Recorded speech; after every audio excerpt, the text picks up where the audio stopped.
દર્શક મિત્રો, ડેલી બોડેલી ન્યૂઝમાં આપનું હાર્દિક સ્વાગત કરું છું. મયુદ્દીન ખત્રી. દર્શક મિત્રો, છોટાઉદેપુર જિલ્લામાં ચકચાર મચાવનારી ઘટનાના તમામ આરોપીને જિલ્લા પોલીસ દ્વારા ઝડપી પાડવામાં આવ્યા છે. બોડેલી તાલુકાના એક ગામમાં અભ્યાસ કરતી વિદ્યાર્થીઓ સાથે સંસાર કરનારી ઘટના સામે આવી હતી અને આ ઘટનાને લઈને સમગ્ર જિલ્લામાં ચકચાર મચી હતી.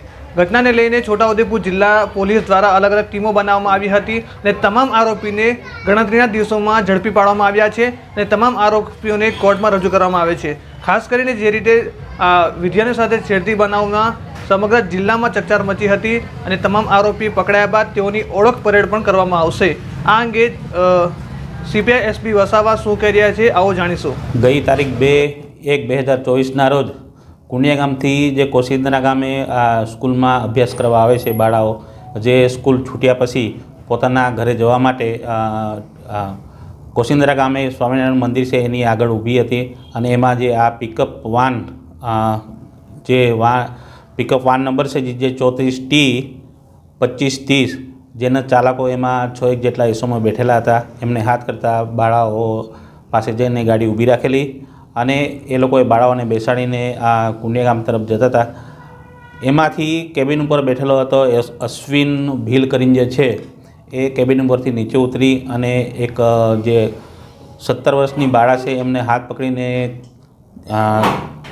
ખેંચી લીધેલી, જેમાં છે ને બીજી બાળાઓ ગભરાઈ ગઈ, જેમાંથી બૂમાબૂમ કરતાં વાસણા પાટિયા પાસે જતાં બીજી બાળાઓ જે છે એ ગાડીમાંથી કૂદકો મારી દીધેલ અને આરોપીઓ બૂમાબૂમ થતાં બીજા જે બાળકો હતા વિદ્યાર્થીઓ એ લોકોને વાસણા પાટિયા પાસે નીચે ઉતારી દઈ અને ભાગવા જતાં વાસણા પાસે એ લોકો જે પિકઅપ વાન હતી એ પલટી મારી ગયેલ અને ત્યાંથી બીજા જે આરોપી હતા એ ભાગી ગયેલા અને સ્થળ ઉપરથી અમે જે અશ્વિન ભીલ કરીને છે એને ઝડપી પાડેલો અને આ ગંભીર બાબતનો ગુનો બનેલો હતો, જેથી અને જિલ્લાની પોલીસની અલગ અલગ ટીમો બનાવી અને આરોપીઓને ઝડપી પાડવા માટે કાર્યવાહી હાથ ધરવામાં આવેલ. જેમાં આપણે સુરેશ કાળુ ભીલ જે ડ્રાઈવર જે છે એ આપણે સંખેડા તાલુકાના અમરાપુરા ગામ છે ત્યાંથી ઝડપી પાડવામાં આવેલ અને અમને એવી બાતમી મળેલ કે બીજા જે આરોપીઓ છે એ કાઠિયા સૌરાષ્ટ્ર તરફ ભાગી ગયેલા છે. તેમાંથી આપણે ટીમ મોકલી, જેમાંથી અર્જુન ભીલ, શૈલેષ ભીલ અને સુનિલ ભીલ કરીને ઝડપી પાડેલ અને હાલ કસ્ટડીમાં છે. અને એક આરોપી પકડવાનો બાકી હતો જે પરેશ કિરણભાઈ ભીલ, એ પણ કાઠિયાવાડ તરફ ભાગી ગયેલ અને એના ફાધરને આ ગુના બાબતની જાણ થતાં એના ફાધર આજે લાવી અને પોલીસ સ્ટેશન હાજર કરે છે અને એને પણ અટક કરી અને નામદાર કોર્ટમાં રજૂ કરવામાં આવેલ છે.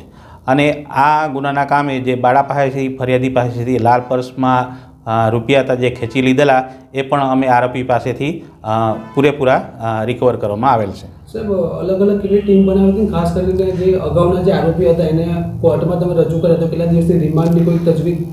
નહીં, કોર્ટમાં રજૂ કરેલ નથી. અમને ગઈકાલે અમને આરોપીનો કબજો મળેલો કે સૌરાષ્ટ્રમાં ભાગી ગયા હતા, ત્યાંથી આવતા મોડું થયેલું, એટલે આજરોજ અમે કોર્ટમાં એ લોકોને રજૂ કરેલ છે.